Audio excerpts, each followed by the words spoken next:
मकर संक्रांतीच्या आदल्या दिवसाला भोगी असे म्हणतात. भोगी हा आनंदाचा आणि उपभोगाचा सण मानला जातो. या दिवशी सकाळी आपले घर तसेच घरासभोवतालचा परिसर स्वच्छ केला जातो. दरवाजासमोर रांगोळी काढली जाते. घरातील सर्वजण अभ्यंग स्नान करून नवीन कपडे परिधान करतात. महिला नवीन अलंकार धारण करतात.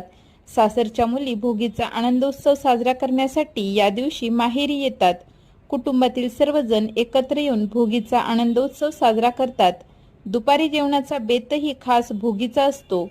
तीळ लावलेल्या भाकरी, लोणी, पापड, वांग्याचे भरीत, चटणी, खमंग खिचडी असा लज्जतदार बेत काही घरांमध्ये असतो, तर काही घरांमध्ये वांगा बटाट्याच्या जोडीलाच हिरवागार घेवडा, पापडी, हरभऱ्याचे हिरवेगार दाणे, कोनफळ, गाजर, भुईमुगाच्या आणि इतर सर्व प्रकारच्या ज्या काही शेंगा अवेलेबल असतात त्याची भेसळ भाजी बनवली जाते, त्यालाच भोगी